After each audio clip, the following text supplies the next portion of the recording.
Bien-aimés frères et sœurs en Christ, chers amis qui nous regardez, soyez tous les bienvenus à une nouvelle transmission de l'Institut Vie pour tous, directement de l'auditorium de l'Église à São Paulo.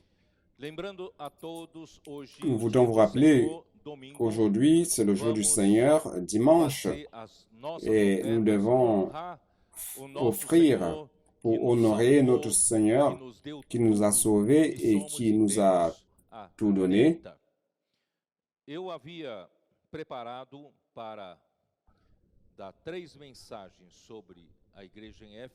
J'avais préparé de donner 2 messages sur l'église d'Éphésiens que j'ai déjà fait et aussi 3 messages sur l'église à Smyrne. Aujourd'hui, j'allais terminer. Toutefois, le Seigneur n'a pas permis cela.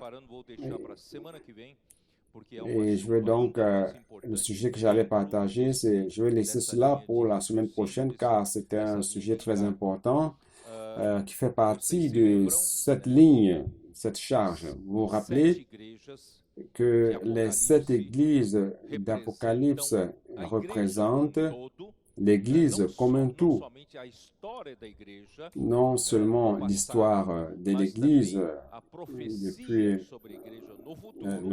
du passé, mais aussi ça concerne la prophétie de l'Église dans l'avenir, le futur. Et cela nous donne une vision qui nous éclaire et nous aide à comprendre la prophétie sur les églises, la situation de l'Église et aussi la condition de l'Église actuelle, afin que nous puissions utiliser cette lumière pour avancer et non reculer. Donc, à travers cette lumière, nous allons voir si nous avons encore quelque chose qui doit être traité en nous afin que nous ne tombions pas dans le piège de l'ennemi de Dieu, principalement le mystère de l'iniquité qui non seulement opère dans la société, mais qui peut aussi affecter l'Église. Et nous ne voulons pas lui permettre d'avoir la liberté d'opérer parmi nous, car il nous reste très peu de temps de l'avènement du Seigneur. Nous voulons donc avancer et non reculer. Alors, prenons ce message sous cet angle, avec cette charge. Je vais le répéter. Je n'ai aucune intention de faire tout simplement une étude biblique, une étude sur les 7 églises, parce que plusieurs études ont déjà été faites. Plusieurs études ont été faites d'une manière très complète. Donc, je n'ai pas l'intention de faire une étude de plus. Mais ce qui importe, ma préoccupation, c'est de préparer l'Église à Philadelphie pour la mission qui nous attend. Je ne me fais pas du souci de la partie doctrinale, mais que nous puissions réellement ne pas tomber dans les pièges de l'accusateur de nos frères, ne pas tomber entre les mains de l'adversaire de Dieu qui est Satan. Nous voulons continuer d'avancer avec la parole que le Seigneur nous donne chaque semaine, qui est cette parole merveilleuse. Donc, lorsque j'ai parlé de l'Église à Éphèse, le mot Éphèse en grec, dans la forme originale, veut dire désirable. Et sous un autre angle, ce mot désirable montre que cette Église a toujours été pour notre Seigneur Jésus-Christ un objet de désir. Lorsqu'il a créé l'homme, il a créé l'homme d'une manière différente. Lorsque Dieu a créé Adam, Dieu a fait dormir Adam, car Adam n'avait trouvé parmi tous les animaux que Dieu avait fait défiler devant lui afin de donner le nom. Parmi ces animaux-là, comme la Bible le dit, il n'a trouvé personne ou aucun animal qui pouvait être son aide idoine. Donc, Dieu a fait dormir Adam et de son côté, il a retiré une côte. Et la Bible dit qu'il a transformé cette côte. Il a fait une femme, il formé une femme à partir de cette côte. Le mot transformé en hébreu, c'est le même mot qui veut dire édifier. Édifier, c'est-à-dire construire. Donc, Ève n'est pas apparue d'une manière subite à partir de la côte. Non, Dieu a dû travailler. Il a fait un processus de construction et d'édification. Cela montre que l'Église ne naît pas d'une manière prête, mais l'Église doit passer par un processus d'édification, un processus de construction, et nous sommes dans ce processus d'édification. C'est pour cela que lorsque Jésus est mort, qui est représenté par Adam, qui a été endormi par Dieu. Jésus est mort à la croix et de son côté, lorsque le soldat lui a percé le côté, il en est sorti du sang et de l'eau. Du sang pour notre rédemption, pour nous ramener vers Dieu, car nous étions perdus pour Dieu. Le péché est entré dans le monde et avec le péché, la mort. Et la mort s'est étendue à tous les hommes et tous ont péché. Et sans effusion de sang, il n'y a pas de pardon de péché. Tout cela, c'est dans le livre de Romains. Mes frères, nous rendons grâce à Dieu pour la rédemption de Christ, pour son sang précieux qui a été versé à la croix. Nous avons été rachetés pour Dieu. Et non seulement cela, de son côté aussi, est sorti de l'eau. L'eau représente la vie divine, la vie éternelle de Dieu qui a coulé à partir de Jésus pour tous ceux qui croient en lui. Lorsque nous croyons en Jésus, nous recevons la vie éternelle de Dieu, nous recevons la vie de résurrection de Christ et à partir de ce moment, frère, nous devenons le matériau d'édification. Les matériaux de construction ne sont rien d'autre que nous, les hommes. Nous, les hommes qui avons cru au Seigneur Jésus, qui avons reçu la vie de Dieu et qui sommes devenus des pierres vivantes, des pierres qui ont des vies. L'apôtre Pierre dit dans 1 Pierre, chapitre 2, nous sommes les pierres vivantes pour l'édification de la maison spirituelle, pour devenir un sacrificateur saint, réel et royal, peuple de la propriété exclusive de Dieu. Très bien, nous sommes donc dans le processus d'édification et Dieu aime l'homme. Il existe un climat de romance entre Dieu et les hommes. Le saviez-vous? Christ aime l'Église. Donc, lorsque Dieu a créé l'homme, il avait déjà montré l'histoire d'Adam avec l'apparition d'Ève, car il voulait préparer parmi les hommes une Église qui soit la fiancée de son Fils Christ. Je l'ai montré aussi dans Genèse chapitre 24. Abraham, qui est l'image de Dieu le Père, a envoyé son serviteur, le plus ancien de la maison, qui prenait soin de tous ses biens, qui représente l'esprit, pour aller chercher une fiancée, l'amener préparer la fiancée pour se marier à Isaac. Et cette fiancée serait Rebecca. Donc Rebecca représente l'Église et Isaac représente Christ. Et l'Esprit aujourd'hui est en train de préparer cette fiancée que nous sommes. Donc, Dieu aime l'Église. Malheureusement, les problèmes ont commencé dans l'Église, car nous vivons encore dans notre homme naturel et nous avons la vieille création, la vieille créature en nous et nous vivons encore une bonne partie de notre vie par notre vie d'âme ou par notre chair. Nous sommes si charnels et peu spirituels. Mais nous rendons grâce à Dieu car il travaille en nous. Mais les premiers signes de la dégradation commencent à apparaître dans l'Église à Éphèse. Ils étaient extrêmement légalistes. Ils connaissaient la parole selon la lettre. Ils ont perdu l'essence de l'amour. Ils ont perdu le premier amour, la simplicité. Ils servaient le Seigneur. Ils ne servaient plus le Seigneur d'un amour qui provient de conscience pure, d'un bon cœur et d'un amour sans simulation. Retournons vers la simplicité, vers le premier amour. Ne permettons pas que le légalisme des Écritures nous rende secs des personnes sans amour. Soyons remplis de l'esprit. Et aussi l'amour pour la position, pour les fonctions. Après un temps, on dit, ah, je suis le frère responsable, je suis ancien, je suis coopérateur, je suis ceci ou cela. Frère, cela ne sert à rien sinon la réalité. Car au temps d'Apocalypse, de cette église d'Apocalypse, ce qui vaut, c'est d'être un messager, un ange. C'est quoi le messager? Le messager n'a pas son propre message.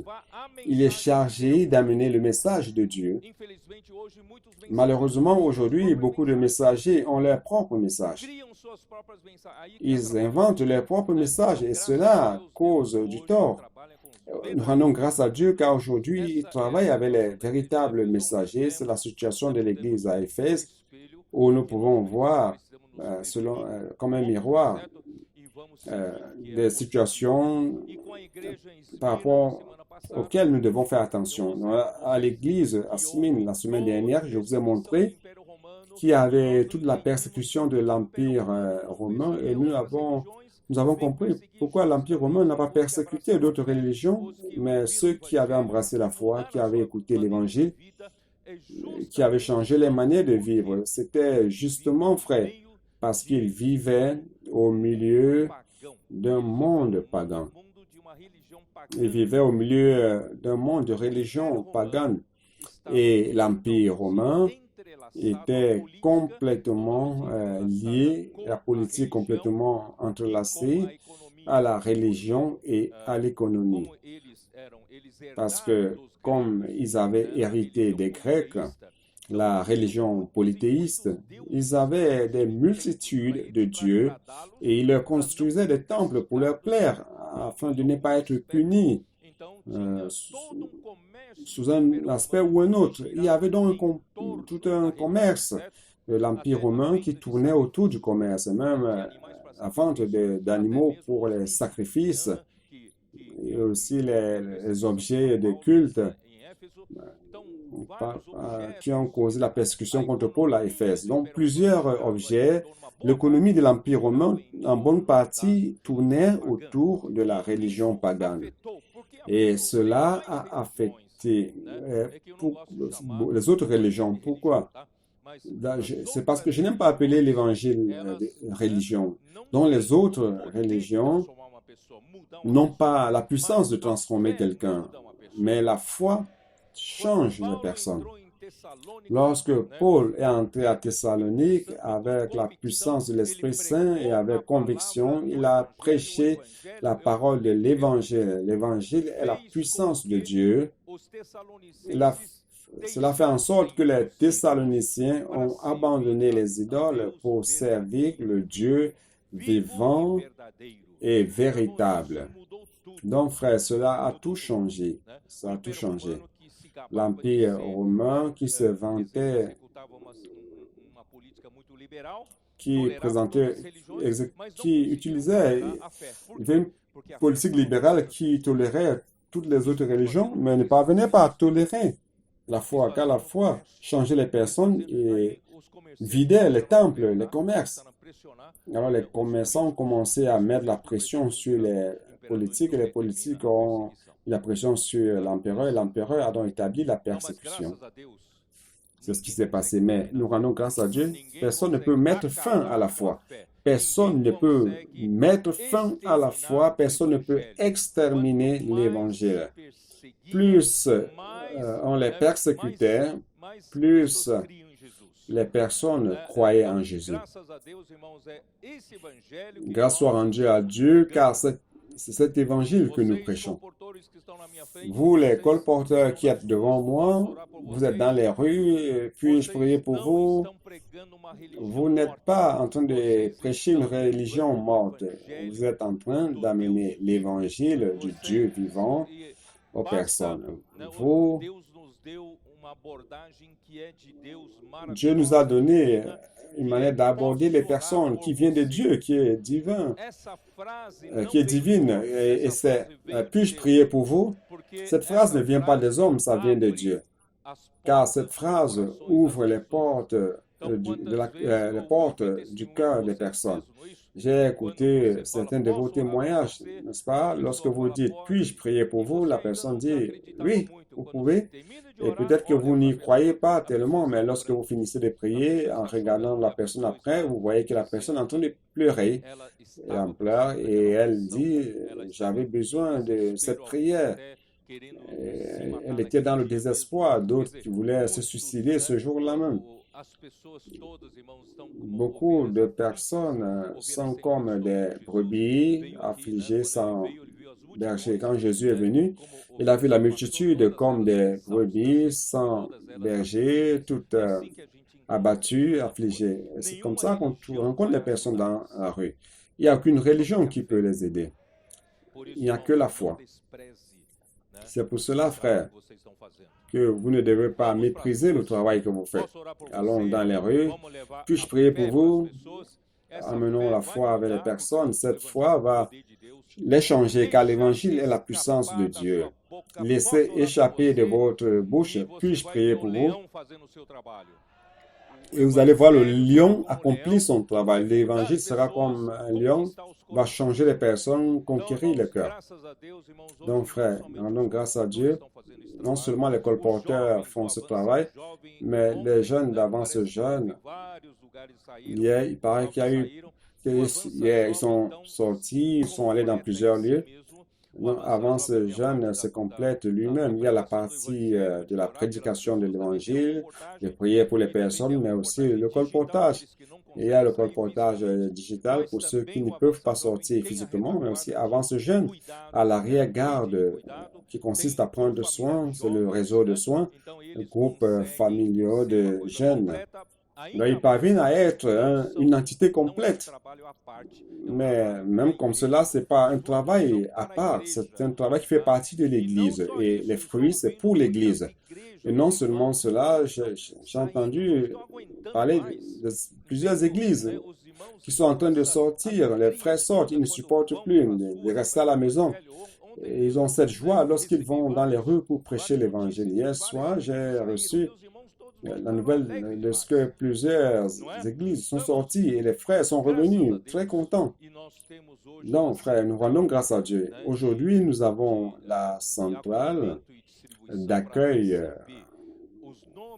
pour recevoir les noms de ces contacts qui ont été établis dans les rues afin de prendre soin d'eux.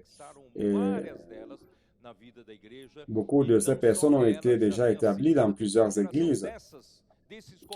Et il y a la deuxième, troisième génération déjà de ces contacts. Ces personnes-là ont encore engendré d'autres contacts qui sont dans la vie d'église et ils ont engendré une troisième génération de contacts dans la vie d'église déjà. Frères, cela fonctionne. Nous rendons grâce à Dieu, nous ne sommes plus aujourd'hui sous l'Empire romain, nous n'avons pas de persécution physique, personne ne sera scié en deux, personne ne sera brûlé vivant. Mais frère, nous avons le martyr psychologique, c'est-à-dire qu'à l'intérieur de nous, nous n'aimons pas notre vie d'âme, notre vie psychique. Si j'aimais ma vie de l'âme, je n'allais pas sortir de mon confort pour aller dans les rues. Je ne veux pas sortir de mon confort pour prendre soin des personnes. Je vais dire, j'ai déjà trop de problèmes, pourquoi vais-je prendre soin des autres?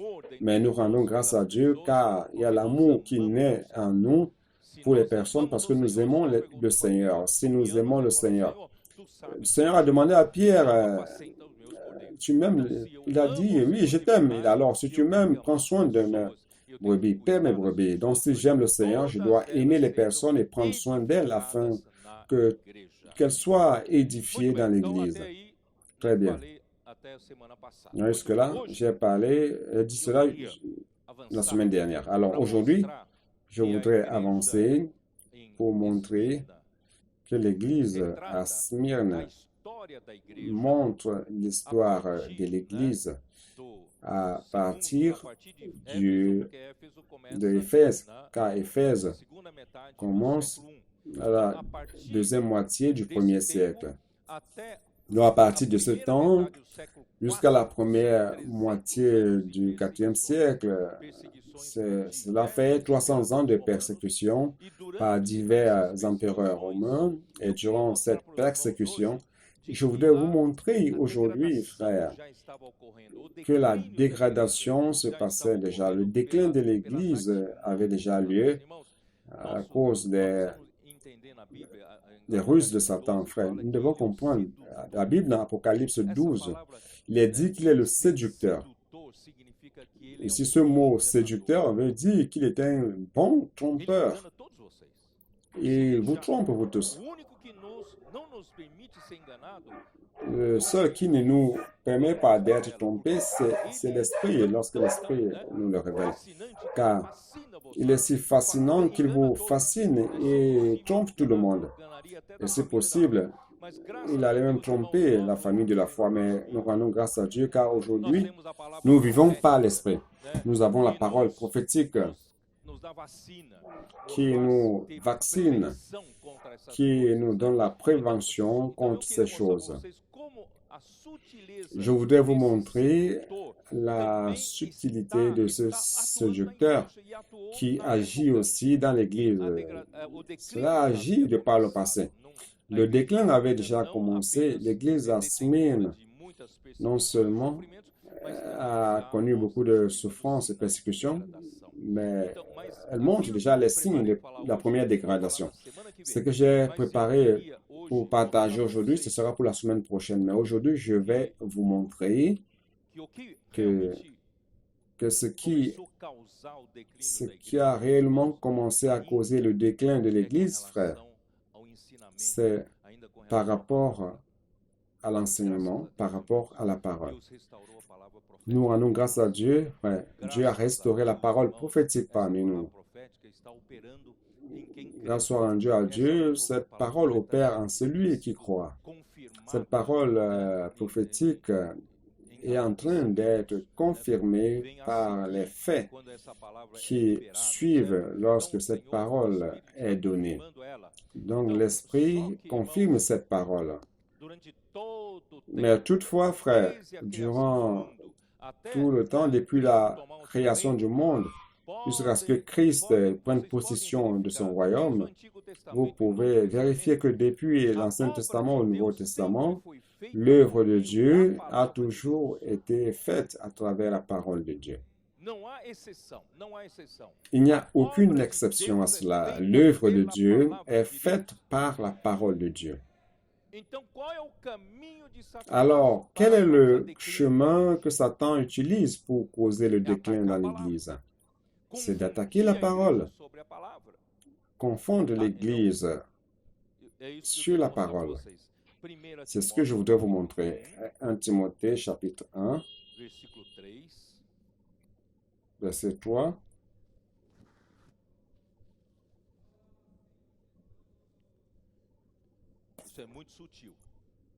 Cela est très subtil.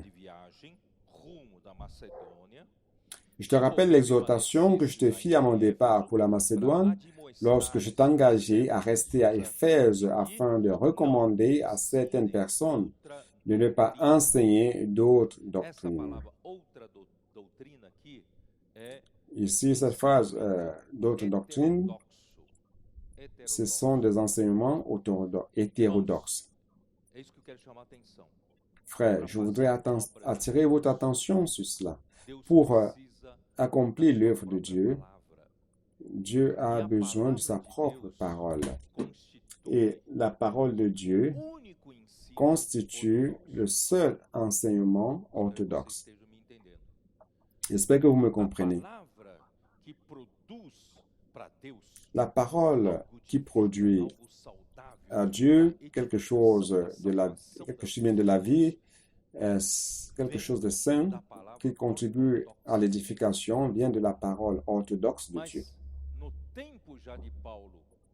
Mais à l'époque de Paul, lorsqu'il est sorti de la prison à Rome, il a été libéré et passant par Éphèse, il s'est rendu compte qu'à Éphèse, il y avait déjà beaucoup d'enseignements hétérodoxes. Frère, c'est ça le problème principal du déclin de l'Église. Je vais continuer à lire. De ne pas s'attacher à des fables et à des généalogies sans fin qui produisent des discussions plutôt qu'elles n'avancent l'œuvre de Dieu dans la foi. Ici, l'œuvre de Dieu, en grec, dans la version grecque, c'est économie de Dieu. Dans l'œuvre de Dieu, ces enseignements hétérodoxes qui ne sont pas de la parole orthodoxe de Dieu viennent sous un habillage très qui réveille la curiosité des frères. Il parle de beaucoup de fables, de par le passé, saviez-vous que nos patriarches Joseph étaient comme ceci, comme cela? Des choses qui ne sont pas écrites dans la Bible, mais il raconte des histoires sur Abraham, sur Élie et tout cela, toutes ces fables. Et des généalogies sans fin qui ne promeuvent que la discussion. La parole de Dieu produit ce que Dieu veut accomplir sur la terre. La parole de Dieu produit l'économie de Dieu dans la foi. La parole de Dieu produit des fruits pour Dieu, produit des résultats, produit la volonté de Dieu, fait en sorte que cette volonté soit faite. Mais ces enseignements hétérodoxes promeuvent tout simplement des discussions et ne produisent rien pour Dieu, ne produisent rien pour l'économie de Dieu et ne produisent rien pour la volonté de Dieu. Frère, c'est pour cela que nous devons retourner à la simplicité. Le but du commandement, c'est un amour. Donc, frère, nous ne devons pas perdre cet amour simple, sous aucun prétexte. À partir du moment où nous perdons le premier amour dont le Seigneur avait dit à Éphèse d'avoir abandonné, nous devons maintenir cet amour à tous les prix. Vous et moi, après plusieurs années dans la vie d'Église, nous ne devons pas commencer à être compliqués. La charge à l'Église m'a rendu compliqué. La situation, les conditions. Non, nous ne pouvons pas perdre cela. Alors, que faire? Frère, maintenant, un cœur pur. Un cœur pur, frère. Il suffit tout simplement d'aimer le Seigneur et d'aimer l'Église, sans rechercher des reconnaissances. Qui est-ce qui est disposé à servir le Seigneur sans reconnaissance?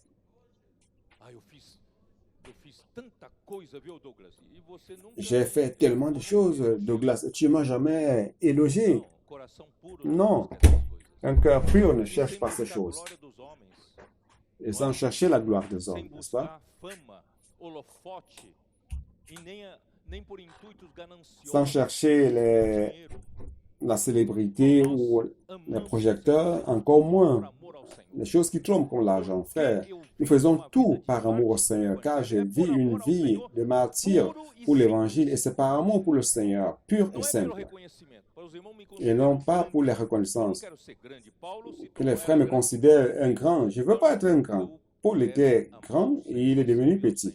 Frère, j'aime aimer le Seigneur, et servir le Seigneur d'un cœur pur. Maintenant, cette pureté. Deuxième lieu, bonne conscience. Personne ici n'est infaillible. Mais si vous tâchez votre conscience par quelque situation que ce soit, traitez cela immédiatement. Nous nous trompons tous, mais si nous nous trompons, nous devons traiter immédiatement cela, traiter nos erreurs, afin de maintenir une conscience pure, car une mauvaise conscience est attaquée par Satan. Il est l'accusateur, il accuse, il vous accuse, et vous restez sans force, vous devenez fragilisé. Frère, maintenons une conscience pure et maintenir une foi sans hypocrisie, sans simulation, frère. Je ne dois pas vous montrer une façade spirituelle. Ce n'est pas nécessaire. Je suis ce que je suis. Frère, il est clair que je cherche à vivre la réalité de la parole que je reçois. Mais je n'ai pas besoin de feindre ce que je ne suis pas. Alors maintenant, une foi sans feindre, une foi sans hypocrisie. De cette manière, frère, l'amour surgit spontanément. Ce premier amour pour le Seigneur, et avec cet amour, nous aimons et servons l'Église. Quelques-uns s'étant détournés de ces choses se sont égarés dans de vains discours, c'est-à-dire qui se sont perdus dans des conversations vaines. Ils partagent les messages, message après message, mais cela ne produit rien. Tout ça sont des paroles vaines. Frères, faisons en sorte que notre parole soit bonne pour l'édification.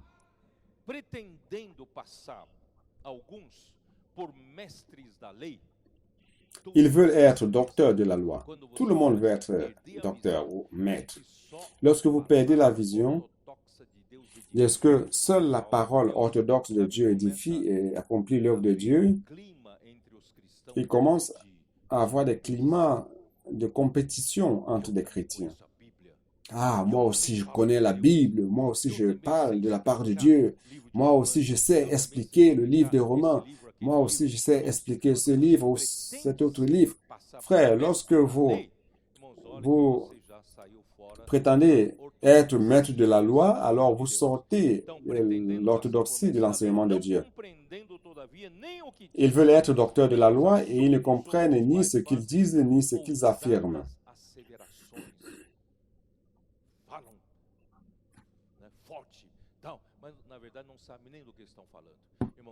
Ils parlent d'une manière forte, mais ils ne savent même pas de quoi ils parlent. Frère, ne perdons pas notre simplicité. Parfois, il est si facile. J'ai loué le Seigneur le temps qu'on a eu le frère donc parmi nous.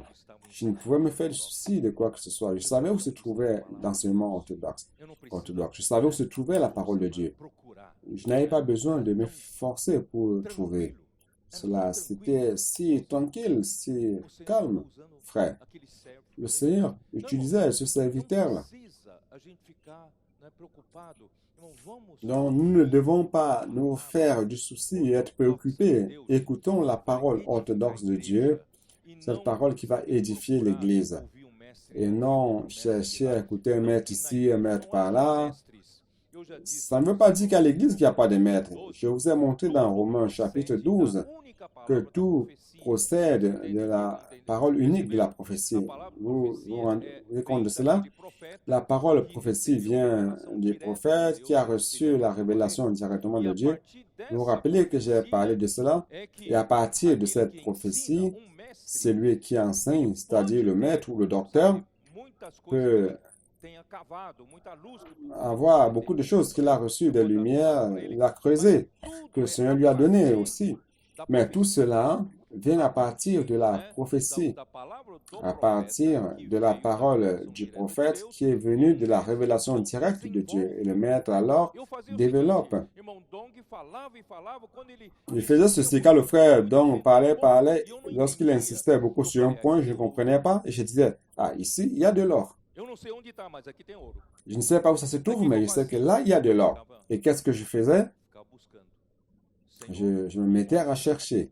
Seigneur, montre-moi ce que le frère Dong a vu. Moi, je ne suis pas en train de voir. Et après, je vois qu'il se trouve là. Et je dis, waouh, j'ai trouvé la voie. Et je suis content. C'est comme cela. Frère, donc, nous rendons grâce au Seigneur. La prophétie produit des maîtres. Et les maîtres produisent ce qui exhorte. Tous sont sous la même ligne, sous le même enseignement orthodoxe, n'est-ce pas, frère? Donc, ne cherchons pas à être des maîtres d'autres choses. N'est-ce pas? C'est tranquille de vivre comme cela? Frère, je rends grâce au Seigneur, je ne veux pas. C'est pas facile d'être dans ma position. Soyons simples. Alors, comment ces enseignements différents ont surgi? Ces enseignements hétérodoxes. Allons lire Actes chapitre 15.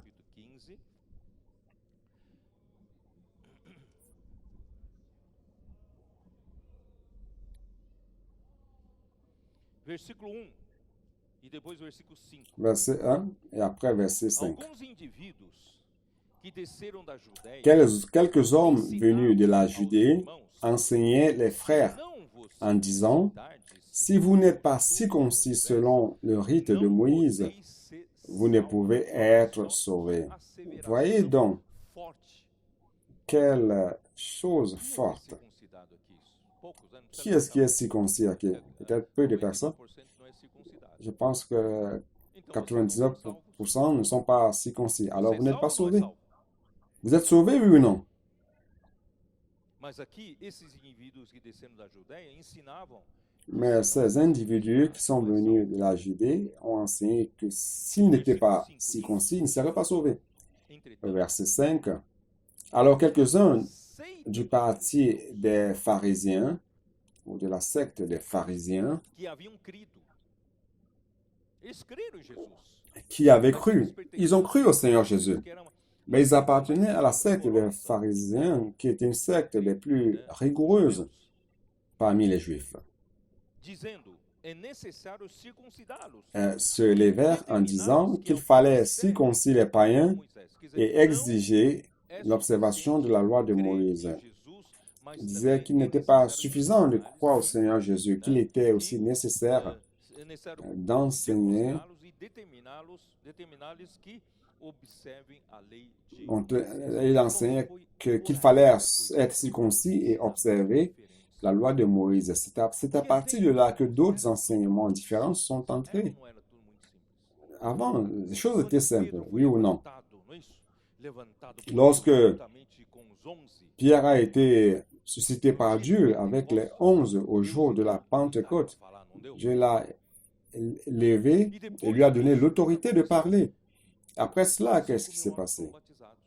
5000 personnes ont été baptisées et la vie d'église a commencé à Jérusalem d'une manière grande, nombreuse.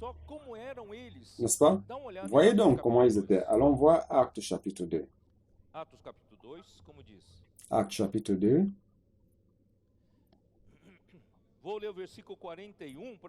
Je vais lire au verset 41 afin que vous sachiez combien ont été baptisés. C'est la deuxième fois déjà. Oh Seigneur Jésus. Aqui no versículo 41. Donc, verset 41. Ceux qui acceptèrent sa parole furent baptisés, et en ce jour-là, le nombre des disciples s'augmenta d'environ 3000 âmes. 3000 personnes. L'église à Jérusalem a commencé avec 3000 personnes. Ils persévéraient. Voyez donc ce verset merveilleux. Ces 3000 personnes qui ont commencé à vivre la vie d'église à Jérusalem persévéraient dans l'enseignement. Chaque fois que vous voyez doctrine, le mot doctrine n'existe pas, c'est enseignement. Ils persévéraient dans l'enseignement des apôtres. Et qui étaient les apôtres? C'était les 12. Et des 12, qui est-ce qui partageait la parole? C'était Pierre. Et Jean l'aidait. Donc, l'enseignement orthodoxe sortait de Pierre avec les 11. Mais il était le porte-parole. Donc, tout était simple. Dieu utilisait Pierre pour parler et tout le monde persévérait dans cet enseignement. C'est ça l'enseignement orthodoxe. Dans la communion fraternelle, ils recevaient la parole, l'enseignement saint, et ils avaient la communion, ils ruminaient, ils pratiquaient, ils gardaient. Ce que nous faisons aujourd'hui, n'est-ce pas? Ils avaient la communion dans la fraction du pain et dans les prières. Donc, 4 éléments principaux de l'Église: la parole, l'enseignement, la communion sur la parole, l'enseignement, la table du Seigneur, la fraction du pain et aussi les prières dans l'Église. La crainte s'emparait de chacun et il se faisait beaucoup de prodiges et de miracles par les apôtres. C'est-à-dire, lorsqu'il y a une seule parole, un seul enseignement orthodoxe qui vient de Dieu, frère, l'Église a une unanimité. L'Église devient prospère et avance. Et la vie d'Église devient merveilleuse, douce, car il y a l'unité, n'est-ce pas? Je vais aller un peu plus en avant, verset 46. Ils étaient chaque jour tous ensemble assidus au temple. Ils rompaient au temple, ils rompaient le pain dans les maisons et prenaient leur nourriture avec joie et simplicité de cœur. Frère, qui n'aimerait pas avoir une vie d'église comme celle-là? Vous ne voulez pas vivre en louant Dieu et trouvant grâce auprès de tout le peuple. Puis-je prier pour vous? Ne trouvez-vous pas la sympathie auprès du peuple? Le réseau de soins ne trouve-t-il pas la sympathie auprès du peuple? Et le Seigneur ajoutait chaque jour à l'Église ceux qui étaient sauvés. Frère, ça c'est la vie normale de l'Église. Tout commence par la parole de Dieu. Tout commence par l'enseignement des apôtres. Et l'enseignement des apôtres ici, frère, c'est l'enseignement de Pierre avec Jean et les autres. C'était simple. Une seule ligne, une seule parole, les choses se passaient. L'Église était édifiée, les frères étaient contents et les personnes étaient sauvées. Lorsqu'on commence à introduire d'autres enseignements pour s'opposer à la parole de Dieu, alors toute la confusion commence. Et je vais sauter. Ici, nous avons les 12 apôtres. Et après, vous le savez, je vais raccourcir l'histoire. Le Seigneur a commencé à utiliser l'apôtre Paul. Et à cause du concept du judaïsme, Dieu ne pouvait pas avancer à Jérusalem en Judée. Donc, Dieu a choisi l'apôtre Paul, justement, un qui persécutait l'Église et qui est devenu radical pour vivre totalement pour l'Évangile et par l'Évangile et pour l'Évangile. Il est devenu, à partir de ce moment-là, Dieu lui a donné des révélations directes qui venaient de Dieu. Il est devenu à cette époque le prophète, oui ou non? Le prophète de Dieu, par lequel Dieu parlait, par lequel sortait l'enseignement orthodoxe. Et c'est alors que les problèmes commencèrent. Paul, qui proférait la parole de Dieu, ce n'était pas par sa puissance, mais par la puissance de l'Esprit, la parole. Il professait la parole, proférait la parole, mais il souffrait. Sa vie était une vie de libation totale. C'est ce que je voudrais vous présenter. Vivons cette vie de libation, cette vie de martyr, comme Paul avait. Cet esprit cela permet à l'esprit de travailler. Donc Paul vivait cette vie de libation et le Seigneur lui a révélé beaucoup de choses. Il a plu à Dieu lui révéler son Fils. Éphésiens chapitre 3, il montre. Je voudrais que vous sachiez, que vous connaissiez ma compréhension sur le mystère de Dieu et sur Christ. Donc Paul a réellement reçu beaucoup de révélations de Dieu. Personne n'a reçu autant de révélations sur l'économie de Dieu comme Paul.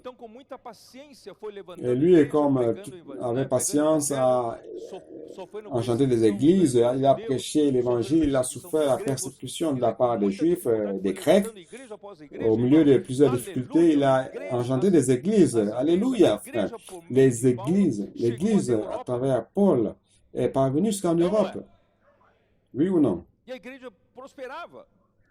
Et l'église prospérait. Pourquoi? Parce qu'il y avait un enseignement orthodoxe. Il y avait la parole de Dieu qui était enseignée. Ce n'était pas la parole de Paul, c'était la parole de Dieu utilisant le canal Paul. C'est pour cela que les Thessaloniciens ont accueilli la parole qu'ils ont écoutée de Paul comme étant la parole de Dieu, car elle est réellement la parole de Dieu. Et cette parole opérait efficacement en eux, en ceux qui croyaient. Celui qui croyait, la parole opérait en eux. C'était comme cela, tout était simple, mais esse sucesso de Paulo, ainda que Ce muito succès de dificuldade, Paul, bien qu'au esse milieu sucesso de de levantar plusieurs igrejas, de difficultés, repente, ce irmãos, succès a d'engendrer Galácia, des églises, Cilícia, né? De tout repente, d'un a coup, la Ásia Galatie, Menor la e Cilicie, l'Asie entrando mineure, na Acaia, entrando entrant dans la partie d'Achaïe, Macedônia, en Acaia, isso, Macédoine, tantas l'Achaïe, igrejas, n'est-ce pas? por um só homem, Beaucoup d'églises, correndo para cima e par para un seul baixo. homme, Irmãos, suscitou par-ci, inveja, par-là. Cela a engendré des suscitou envies. inveja, e outros falaram, Ça a engendré des envies qual é et o segredo certains ont de dit, Paulo? mais Se quel est Paulo le pode secret fazer, de eu também Paul? posso fazer Si isso. Paul peut faire cela, moi Primeiro, aussi je peux faire cela. primeiro, os judaizantes abriram essa Premièrement, precedência. les judaïsants ont ouvert cette voie. Les juifs chrétiens, nous les appelons les judaïsants, les juifs chrétiens ont commencé à entrer en compétition avec Paul. Où que Paul allait, ils allaient là tout gâter en disant il ne s'agit pas seulement de croire au Seigneur Jésus, il faut être circoncis, il faut garder la loi de Moïse. Ils allaient semer de l'ivraie. Et ils ont commencé à prêcher de la manière suivante. Mais qui est Paul? Paul est faible. Nous sommes venus de Jérusalem. C'est à Jérusalem qu'on trouve les 12 apôtres. Les 12 apôtres choisis par le Seigneur Jésus. Paul était un persécuteur de l'Église. Même en présence, il est méprisable. Vous avez déjà entendu parler de cela en Corinthe. Non, en présence, il est méprisable. Paul n'est rien à l'époque. Aujourd'hui, nous considérons Paul, mais à cette époque-là, non. Donc, ces judaïsants ont commencé à saboter tout le travail de Paul par d'autres enseignements. Seigneur Jésus. Acte 11, verset 2.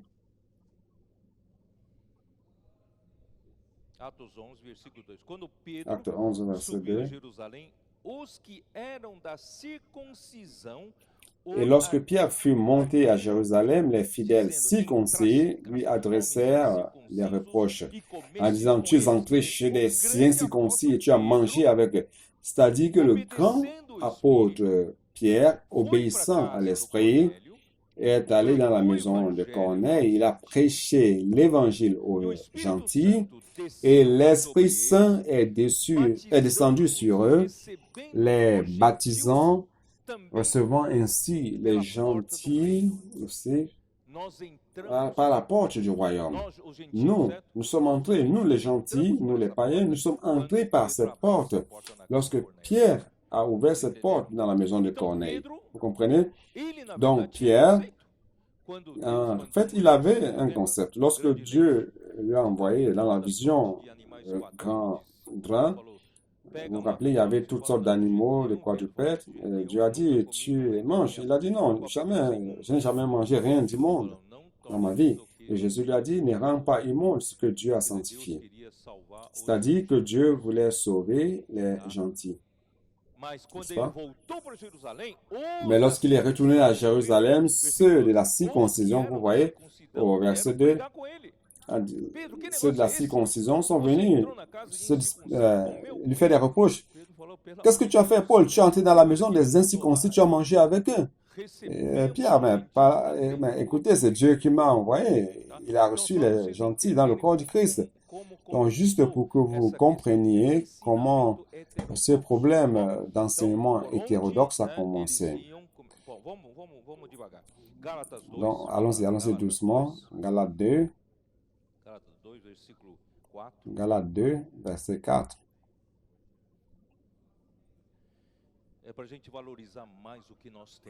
C'est pour que nous puissions valoriser plus ce que nous avons. Verset 4. Et cela à cause des faux frères qui s'étaient furtivement introduits et glissés parmi nous pour épier la liberté que nous avons en Jésus-Christ, avec l'intention de nous asservir. Ici, ce mot de asservir, King James utilise, il traduit cela en espionner. Partout où Paul allait, prêchant et élevant les églises, enseignant les paroles orthodoxes, alors ceux de la circoncision allaient espionner. Nous avons eu un peu de cette expérience il y a quelques années de cela. Il y avait des gens qui espionnaient tout ce que nous faisions. Pourquoi? Juste pour pointer du doigt les défauts, les erreurs et crier, oh, que ceci ou cela ne marche pas. Mais ce qui est sûr, c'est que la vérité demeure. Donc, ils allaient espionner ce que Paul faisait. Nous avons la liberté en Christ Jésus. Nous n'avons pas à retourner dans l'esclavage de la loi. Ce n'est plus par l'œuvre de la loi que l'homme est. Ce n'est pas par les œuvres de la loi que l'homme est justifié, mais c'est par les œuvres de la foi. Chapitre 2, verset 21. Je ne rejette pas la grâce de Dieu, car si la justice s'obtient par la loi, Christ est donc mort en vain.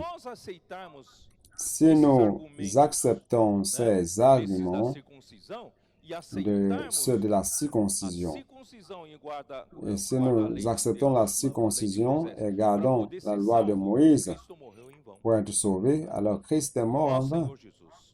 Oh Seigneur Jésus. Galates 4, 17.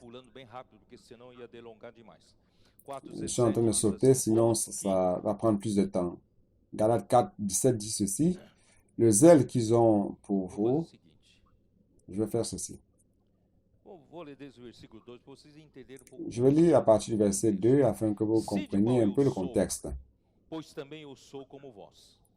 Irmãos, assim vos suplico, em nada me ofendestes. E vós sabeis que vos preguei o evangelho a primeira vez. Vous savez que je vous ai prêché l'évangile. C'est en fait le 13, hein? 12 à 13. Donc, soyez comme moi, car moi aussi je suis comme vous, frères.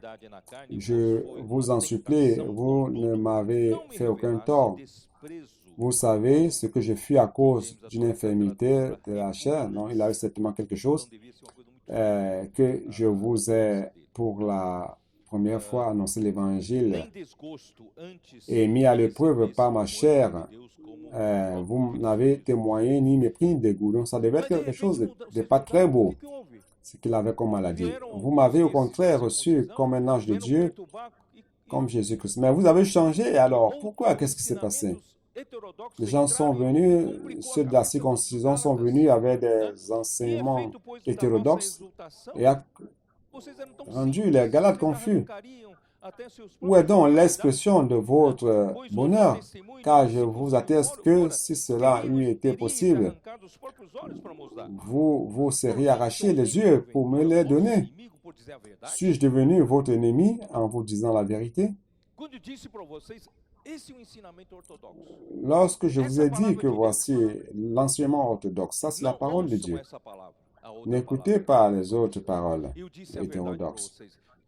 Je vous ai dit la vérité. Suis-je devenu ainsi votre ennemi? Le zèle qu'ils ont pour vous n'est pas pur. Ceux-là qui viennent, ils essaient de vous séduire, c'est ce que ça veut dire. Ils ne font pas cela d'une manière sincère, ils ont d'autres intentions. Ils veulent vous détacher de nous. Frère, de la parole prophétique, de la parole orthodoxe, vous comprenez? L'ennemi est très subtil, n'est-ce pas? Afin que vous soyez zélés pour eux. Donc, ils veulent vous éloigner de moi, afin que vous ne receviez plus la parole. Ils veulent utiliser votre zèle, votre argent, afin que tout cela soit en leur faveur. Et cela a engendré la confusion. Vous comprenez? Il s'est ouvert un précédent de ce que dans l'Église, il peut avoir des enseignements différents. Donc, à une époque, dans l'Église, parmi nous, il y avait des frères qui disaient, je reçois toutes sortes de ministères. Vous avez entendu parler de cela ou non? Il y a des personnes qui apparemment ont des grands cœurs qui disent, je reçois toutes sortes de ministères. C'est ça, vous allez recevoir le ministère des incirconcis, des enseignements hétérodoxes. C'est là où se trouve la décadence de l'Église, où se trouve le motif du déclin de l'Église. Seigneur Jésus. Aí eles foram também para Corinto. Et ils sont allés aussi à Corinthe. 2 Corinthiens 11. Falou um pouco sobre isso, mas eu estou Le frère Esdras a un peu parlé de cela, mais je suis en train de vous situer dans le temps 2 Coríntios par rapport à 11, ce qui s'est passé 2 Corinthiens 11, verset 1. quisera eu me suportasseis um pouco mais a Oh, minha si vous loucura pouviez e supporter de ma turbidez." part un peu de folie, mais Paulo, na vous me verdade, estava supportez. muito Paul, en preocupado fait, com toda essa confusão se faisait trop de soucis par rapport à cette confusion autour de la parole, de l'enseignement de la parole orthodoxe. Car je suis jaloux de vous d'une jalousie de Dieu, parce que je vous ai fiancé à un seul époux pour vous présenter à Christ comme une vierge pure. Mon seul souci, ce n'est pas de gagner l'argent parmi vous ou chercher une reconnaissance, une célébrité, non. Ma seule intention, c'est de vous présenter comme une vierge pure à un seul époux qui est Christ. Toutefois, de même que le serpent séduisit Ève par sa ruse, je crains que vos pensées ne se corrompent et ne se détournent de la simplicité à l'égard de Christ. Lorsque l'Église reçoit différents enseignements, l'Église perd la simplicité, l'Église perd la pureté due à Christ. C'est là où Satan travaille, vous comprenez? Car si quelqu'un vient vous prêcher un autre Jésus que celui que nous avons prêché, et si vous recevez un autre esprit que celui que vous avez reçu, ou un autre évangile que celui que vous avez embrassé, vous le supportez fort bien. Vous supportez ces choses. Or, j'estime que je n'ai été inférieur en rien à ces apôtres par excellence. Ici, cette phrase qu'il utilise, ces apôtres par excellence, je vais dire super apôtres. Mais vous savez, c'est l'ironie que Paul a utilisée ici. Je n'ai pas été inférieur à ces super apôtres. Car ils disent qu'ils viennent des 12 apôtres, qui sont les grands apôtres, et que je ne suis rien. Mais Paul était le porte-parole de Dieu en ces lieux. Il enseignait la parole orthodoxe de Dieu. Et l'ennemi veut confondre la pensée, la tête des frères de l'Église. Si je suis un ignorant sous le rapport du langage, vous voyez, Paul n'était pas un éloquent comme vous pouvez le croire. Si je suis un ignorant sous le rapport du langage, je ne le suis point sous celui de la connaissance. Et nous l'avons montré parmi vous à tous égards et en toutes choses. Oh Seigneur Jésus. Je ne sais pas si vous vous en êtes rendu compte. Ça, c'est le piège de Satan. Retournons au chapitre 10 de 2 Corinthiens. Moi, Paul, je vous prie par la douceur et la bonté de Christ, moi humble d'apparence quand je suis au milieu de vous, et plein de hardiesse à votre égard quand je suis éloigné. Il a dit cela aussi sous forme d'ironie, parce que ces autres super apôtres prêchaient parmi eux disant, « Ah, vous ne devez pas avoir peur de Paul. » Car Paul écrit lorsqu'il est absent, mais lorsqu'il vient ici, il est un agneau doux. N'ayez pas peur de lui. C'est pour cela que Paul a écrit ceci. Verset 2. Je vous prie, lorsque je serai présent, de ne pas me forcer à recourir avec assurance à cette hardiesse dont je me propose d'user contre quelques-uns qui nous regardent comme marchant selon la chair. Nous ne marchons pas selon le monde. Nous sommes des hommes spirituels. Nous suivons l'esprit. Verset 3. Si nous marchons dans la chair, nous ne combattons pas selon la chair, car les armes avec lesquelles nous combattons ne sont pas charnelles, mais elles sont puissantes par la vertu de Dieu pour renverser les forteresses. Nous renversons les raisonnements et toute hauteur qui s'élève contre la connaissance de Dieu, et nous amenons toute pensée captive à l'obéissance de Christ. La parole orthodoxe, la parole qui vient de Dieu, l'enseignement saint, a la puissance de capter de nouveau votre pensée et à ramener captive à l'obéissance de Christ. Vous comprenez? Ces autres enseignements vous rendent confus, mais l'enseignement orthodoxe, c'est comme un missile spirituel, qui un missile spirituel qui détruit les forteresses, qui annule les sophismes. Verset 6, nous sommes prêts aussi à punir toute désobéissance lorsque votre obéissance sera complète. La parole que je professe a la puissance d'amener de nouveau toute pensée, votre pensée captive à l'obéissance de Christ. Pas à mon obéissance, mais de Christ. Et lorsque vous serez donc soumis il va punir toute désobéissance et tout enseignement différent. Vous comprenez? Oh Seigneur Jésus.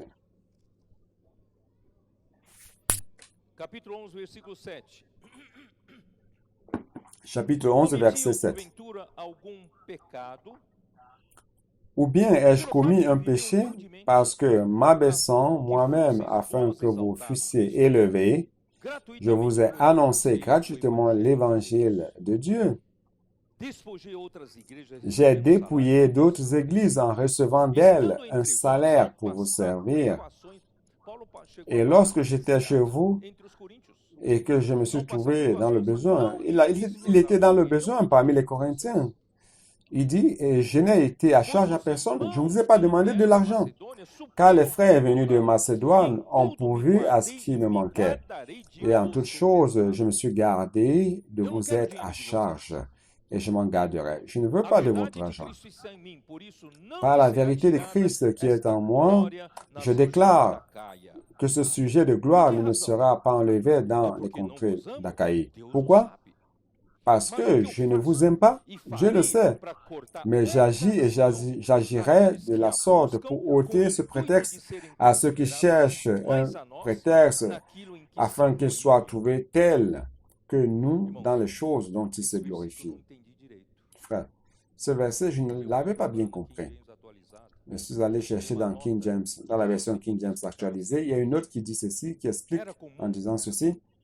Il était commun dans les provinces de la Grèce que les maîtres religieux et aussi les philosophes itinérants reçoivent quelque chose par rapport à ce qu'ils enseignaient.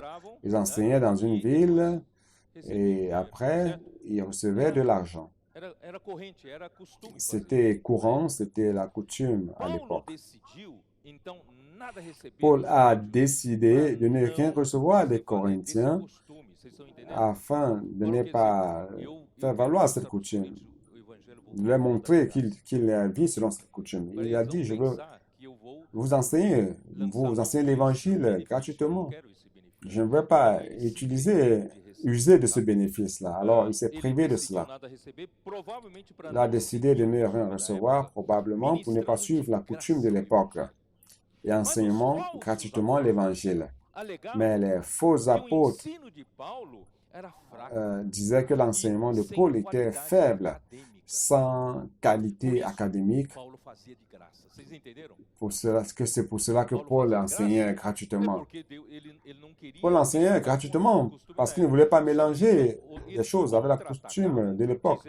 Mais ils ont contre-attaqué, disant que Paul faisait cela gratuitement parce que son enseignement ne valait rien.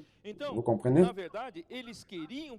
Donc, en fait, ils voulaient que Paul demande à être payé. Car si Paul demandait à être payé, alors il serait égaux à Paul. C'est pour ça ici qu'il parle d'égaux. Vous comprenez? Ils veulent être égaux à moi.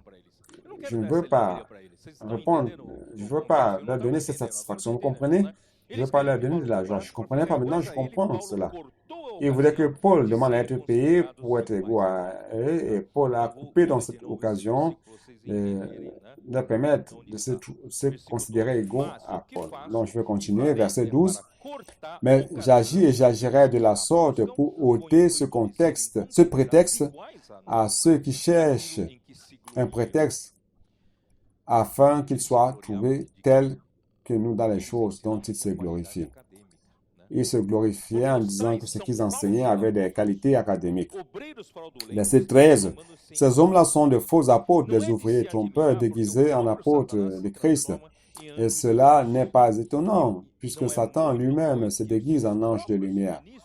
Il n'est donc pas étrange que ces ministres aussi se déguisent en ministres de justice. Leur fin sera selon leurs œuvres.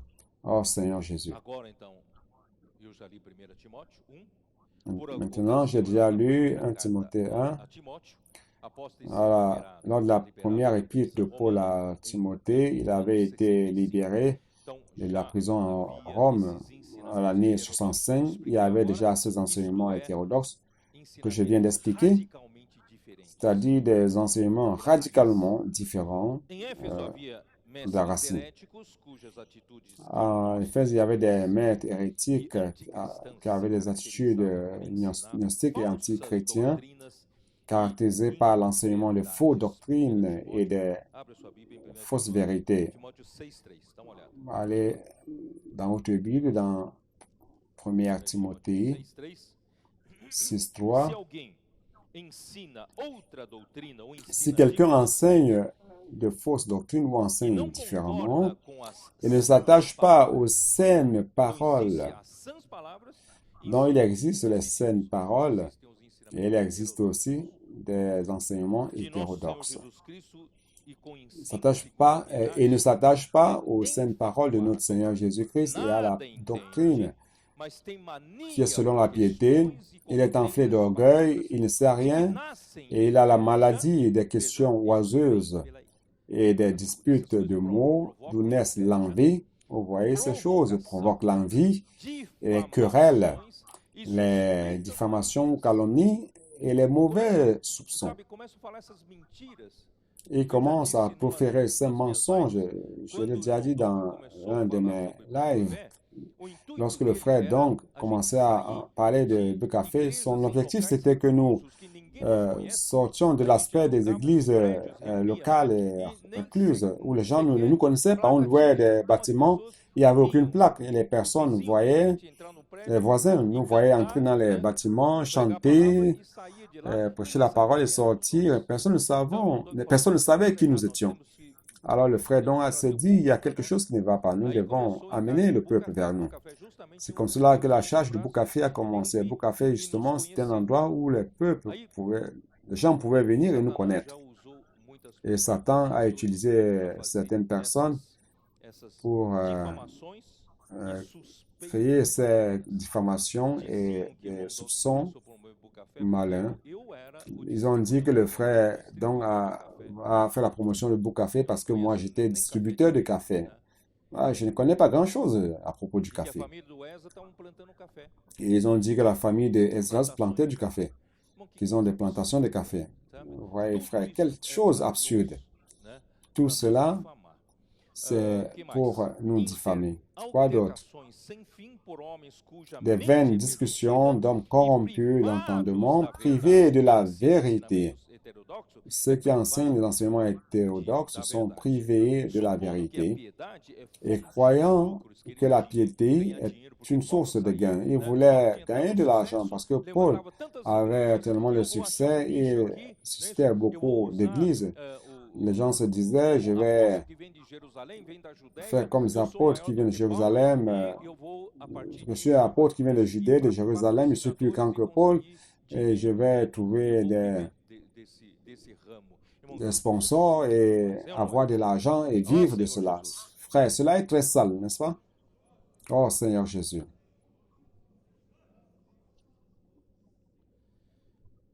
Tito, capítulo 1, versículo 14. Tite 1, 14. Paulo fala assim, e não se ocupem. Paul dit ceci, et qu'il ne s'attache pas à des fables judaïques et à des commandements d'hommes qui se détournent de la vérité. Ce sont des paroles déviées de la vérité.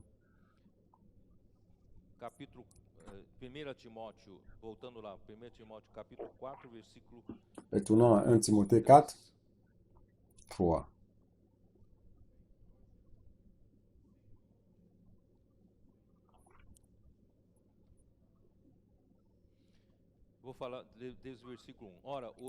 Je vais lire à partir du verset 1. Mais l'Esprit dit expressément que dans les derniers temps, quelques-uns abandonneront la foi pour s'attacher à des esprits séducteurs et à des doctrines de démons par l'hypocrisie de faux docteurs portant la marque de la flétrissure dans leur propre conscience, prescrivant de ne pas se marier et de s'abstenir d'aliments que Dieu a créés pour qu'ils soient pris avec action de grâce par ceux qui sont fidèles et qui ont connu la vérité, car tout ce que Dieu a créé est bon et rien ne doit être rejeté pourvu qu'on le prenne avec action de grâce, parce que tout est sanctifié par la parole de Dieu et par la prière. Vous voyez, ils ont commencé à introduire différents types d'enseignements et un de ces enseignements, c'est de prohiber le mariage. Allons prier, jeûnons, on ne doit pas manger de viande, on doit manger des légumes. Vous voyez, ce genre d'enseignements ne sont pas des enseignements sains. Colossiens 2.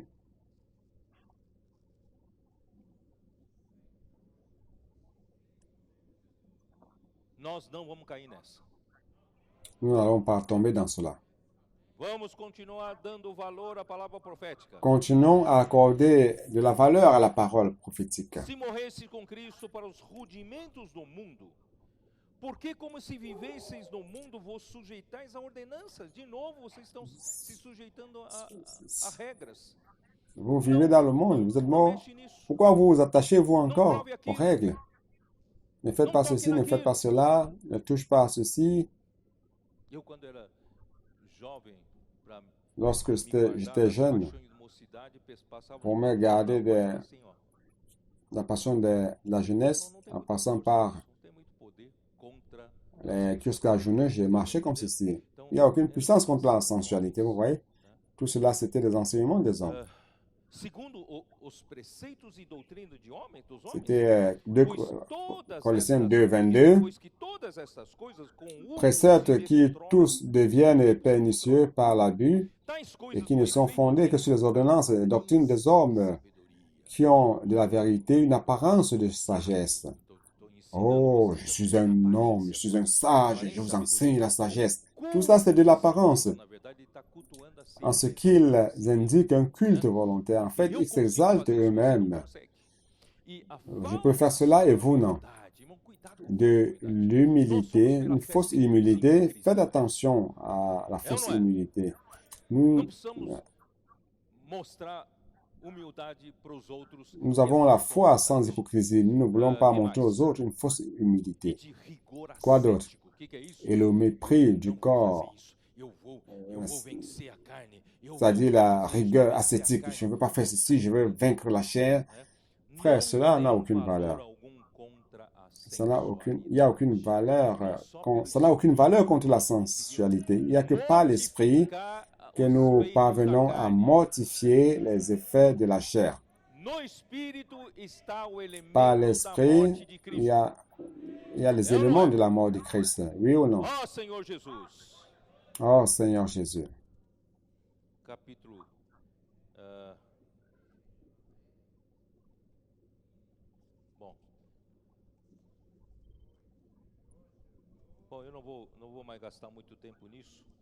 Je ne veux plus perdre beaucoup de temps.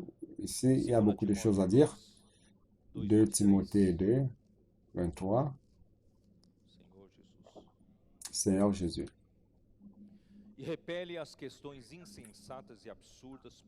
Repousse les discussions folles et inutiles, sachant qu'elles font naître des querelles. Frère, ces autres enseignements ne produisent que des disputes, des querelles, des paroles, des discours vains.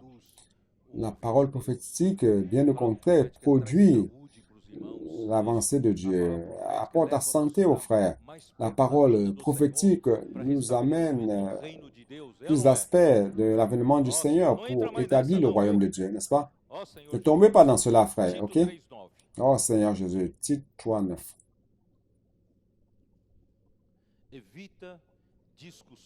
Mais évite les discussions folles, les généalogies, les querelles, les disputes relatives à la loi, car elles sont inutiles et vaines.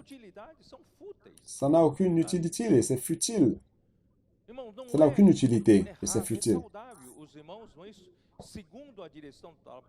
Selon la direction de la parole prophétique, les frères ont étudié plus la parole.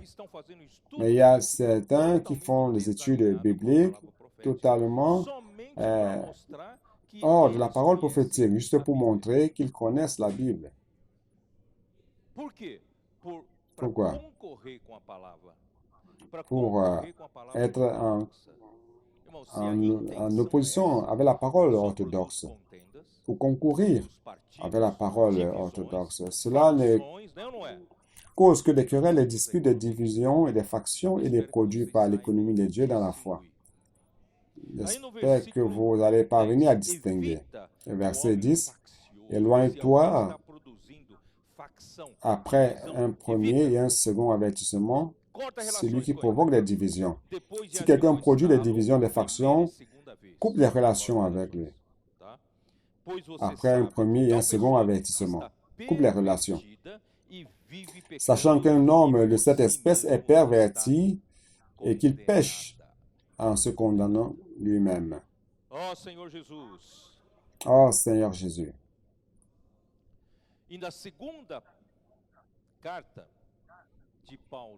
Dans la deuxième épître de Paul à Timothée, qui a été écrite en l'année 67, et à la même année où Paul a été martyrisé, juste avant son martyre, il a dit que tous ceux de l'Asie l'avaient abandonné, parmi lesquels il a cité Hermogène et 2 Timothée 1:15.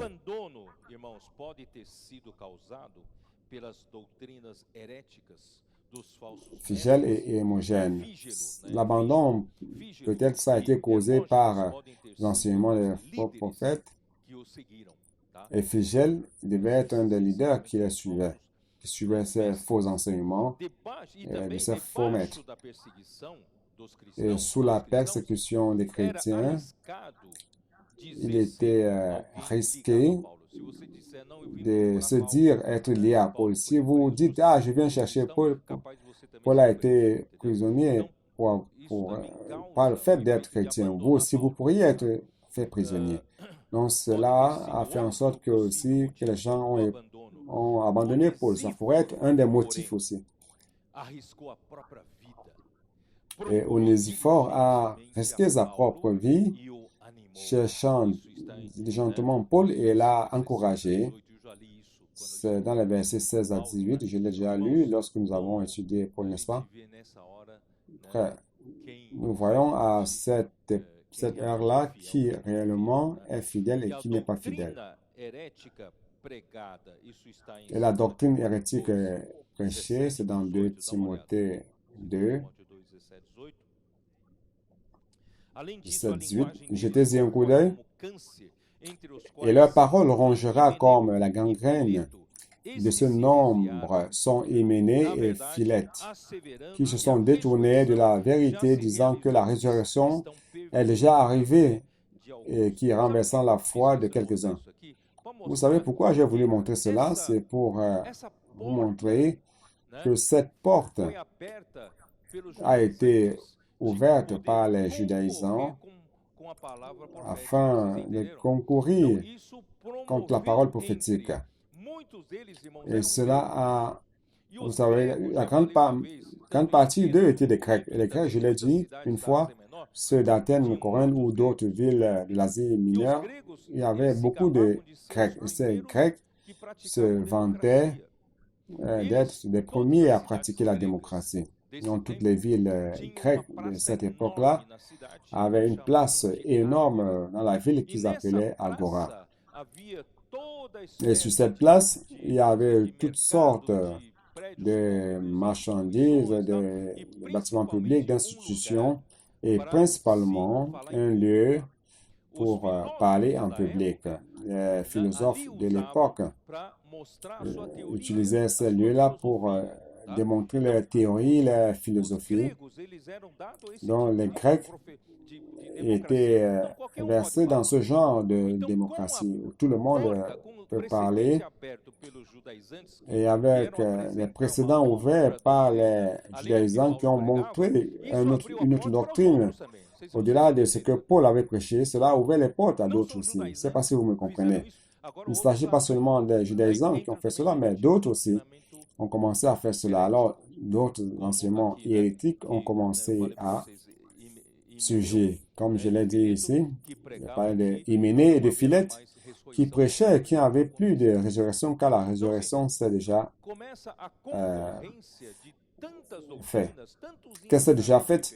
Donc, par l'arrivée de plusieurs doctrines d'enseignement différentes, cela a confondu la tête, la pensée des chrétiens. Que le Seigneur nous préserve aujourd'hui de cela. Nous ne voulons pas permettre que ces choses viennent nous faire reculer. Je ne veux plus reculer. Je ne veux plus aller en arrière. C'est pour cela que 2 Timothée 2, comme Paul dit,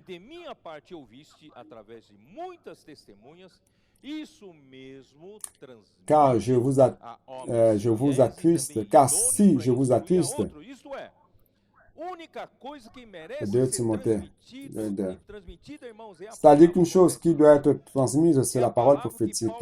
Il dit, ce que tu as entendu de moi en présence de beaucoup de témoins, confie-les à des hommes fidèles et sois capable de l'enseigner aussi et à d'autres.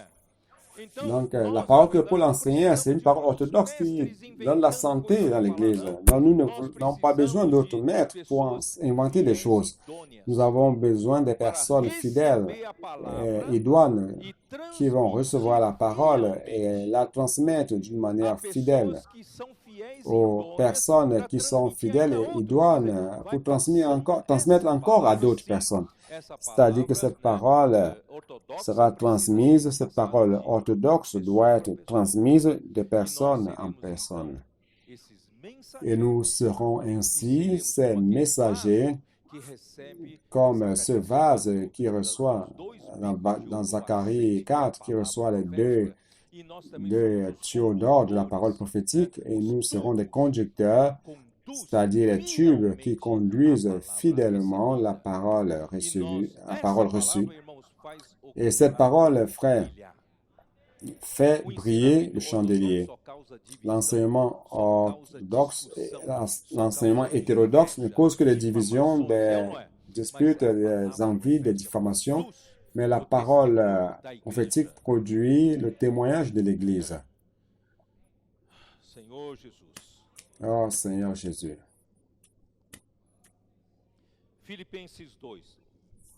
Philippiens 2. Philippiens 2. Paul dit ceci, verset 1, s'il y a donc quelque consolation en Christ, s'il y a quelque soulagement dans la charité ou dans l'amour, s'il y a quelque union d'esprit, il y a quelque compassion et quelque miséricorde, rendez ma joie parfaite, ayant un même sentiment, un même amour, une même âme, une même pensée. Frère, la parole de Dieu, la parole qui vient de Dieu, produit cela. Fait en sorte que nous pensions la même chose. N'est-ce pas merveilleux, frère? Durant cette année de pandémie, toute l'Église a l'opportunité d'écouter la parole prophétique. Et nous pensons tous la même chose. Nous avons tous la même pensée. N'est-ce pas merveilleux? Parce que la parole prophétique produit cela. Nous avons le même amour. Nous sommes unis d'âme. Alléluia.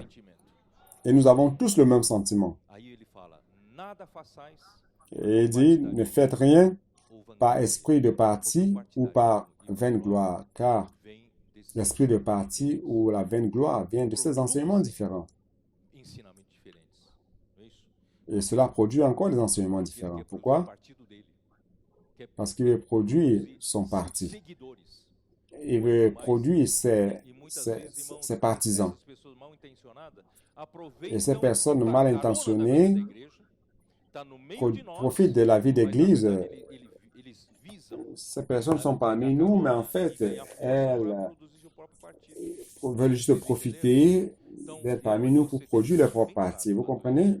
Vous et moi, nous devons être scients de cela. Então nós queremos Celui qui a le cœur pur et qui n'a pas le cœur pur. Nous voulons continuer d'un cœur pur. Et ceux qui ont le cœur pur invoquent le nom du mas Seigneur. por humildade, considerando cada os outros superiores a si mesmo. Não tem Mais cada que l'humilité vous fasse regarder les autres comme étant au-dessus de vous-même. Que chacun de vous, au lieu de considérer ses propres intérêts, considère aussi ceux des autres. Donc la parole orthodoxe produit cela. Versículos 14. Fazei Verset tudo 14. sem murmurações. Faites toutes choses sans murmure ni hésitation. Não tem Frère, lugar para murmuração, não tem lugar para contenda entre nós. Para que vos il n'y a pas de place pour les murmures et les querelles parmi nous, afin que vous soyez irréprochables et purs, des enfants de Dieu irrépréhensibles, au milieu d'une génération perverse et corrompue, parmi laquelle vous brillez comme des flambeaux dans le monde. Portant la parole de vie, je ne pourrais me glorifier au jour de Christ de n'avoir pas couru en vain ni travaillé en vain. Je voudrais arriver là, ce jour-là, comme quelqu'un qui a fait son travail et recevoir la récompense du Seigneur. Au lieu de chercher quelque chose aujourd'hui pour mes propres intérêts et arriver là, ce jour-là, et ne pas recevoir la récompense de Dieu. Je ne veux pas me tromper moi-même, hein, frère. Oh, c'est que le Seigneur puisse garder chacun de nous. Verset 17.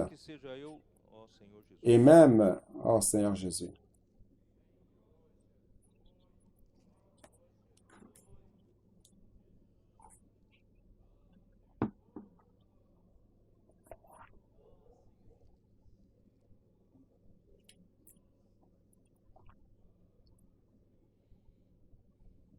Bom, acho que estou quase no meu tempo, está quase terminando. Frère, mon temps est presque épuisé, donc je vais raccourcir l'histoire. Oh Seigneur Jésus.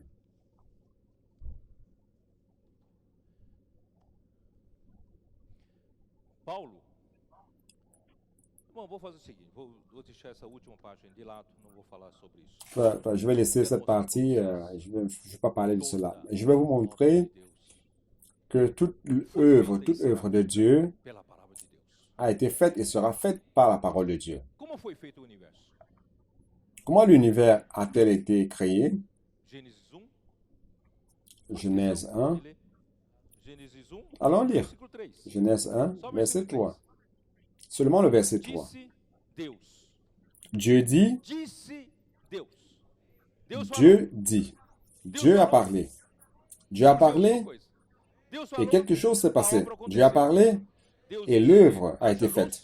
Dieu, qu'est-ce qu'il a dit? Dieu dit que la lumière soit et la lumière fut. Deus é poderoso para fazer isso. Dieu A est puissant pour palavra faire de Deus cela. é poderosa para fazer isso. La Não parole nós. de Dieu est puissante Toda pour faire criação cela, oui ou vem da non? palavra de Deus. Donc, Então, toute por que création vient de la confiar em parole de outra Dieu. palavra? Alors pourquoi se confier en d'autres paroles? Outra palavra só produz contendas. Vem D'autres paroles ne produisent que des disputes, invejas. des envies. Vamos N'est-ce pas? atentar para o que Deus diz. Attachons-nous à ce Salmo que Dieu 33, dit. 9, para confirmar isso. Salmo 33, 9. Psaume 33, 9, pour confirmer cela. Psaume 33, 9.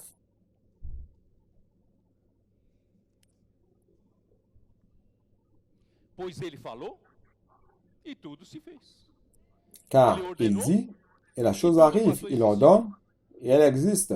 Quer uma palavra mais clara do que essa? Est-ce qu'il y a une parole plus claire que celle-ci? Lorsque Dieu parle, les choses se Quando passent. Deus ordena, Lorsque tudo Dieu começa a ordonne, existir. Então, irmãos, tout commence à exister. amar a palavra Frère, profética. nous Temos devons que aimer la amar a parole palavra prophétique. ortodoxa. Nous devons aimer la parole orthodoxe, la parole qui vient de Dieu, car cette parole accomplit l'œuvre. Oh Seigneur Jésus. João 6. Jean 6. João 6, versículo 29. Jean 6, 29. Respondeu-lhe Jesus, a obra de Deus é esta. Jésus leur répondit, l'œuvre de Dieu, c'est ceci. Quelle est l'œuvre de Dieu?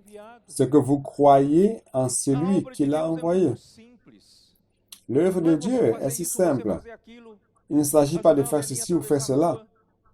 Aider la vieille dame à traverser la ville, la rue ou donner de l'argent au monde.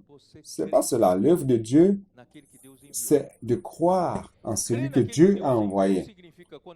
Croire en celui que Dieu a envoyé, cela veut dire que lorsque Dieu envoie quelqu'un, il l'envoie pour parler. Et lorsque vous croyez, lorsque vous avez cru en Jésus, qu'il est l'envoyé de Dieu, cette parole que Jésus a proférée va produire quelque chose en vous. C'est simple, c'est ça l'œuvre de Dieu. Oh Seigneur Jésus. Au temps de Moïse, Nombre 12.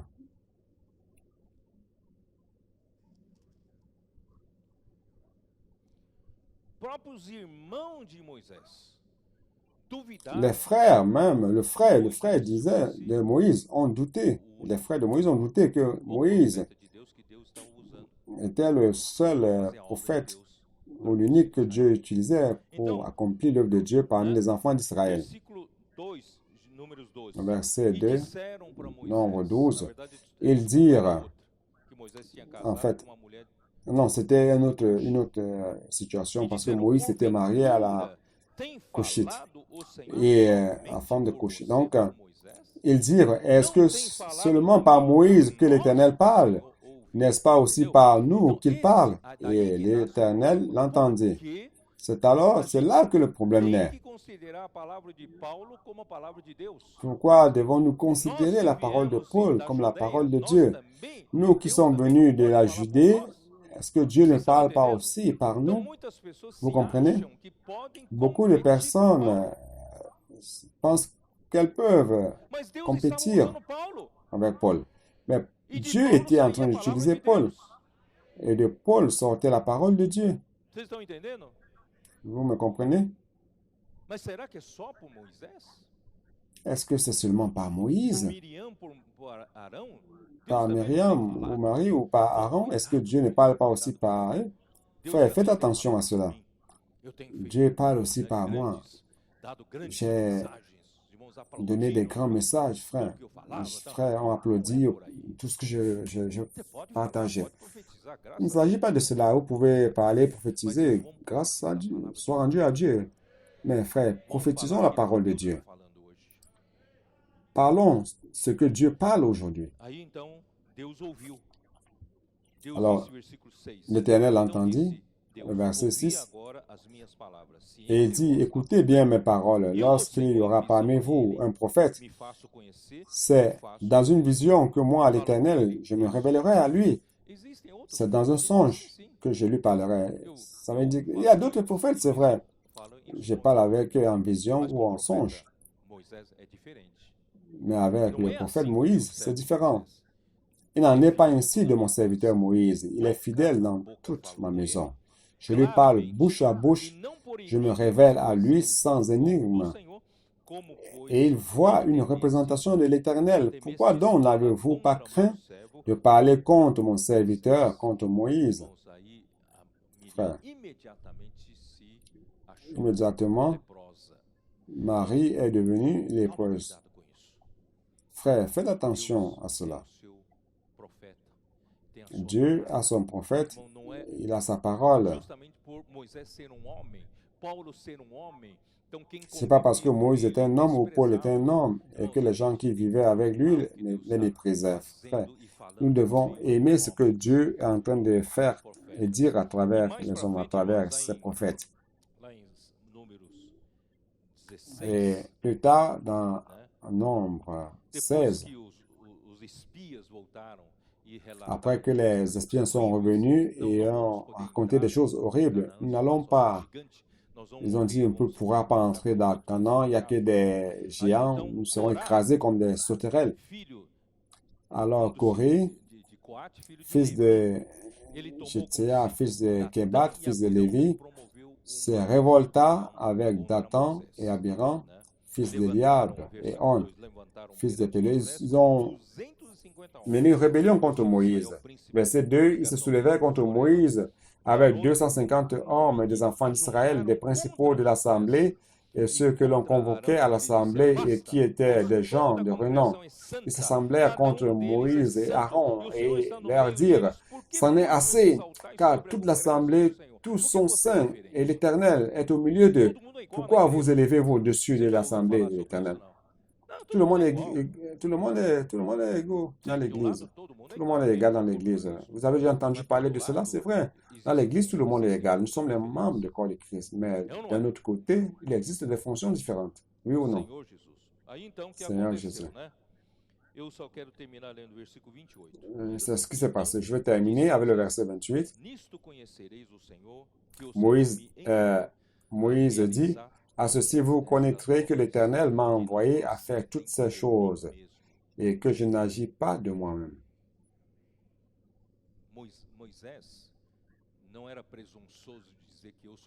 Moïse n'était pas présomptueux en disant que je peux faire ceci ou cela. Non, Moïse a dit, l'Éternel m'a envoyé pour accomplir son œuvre.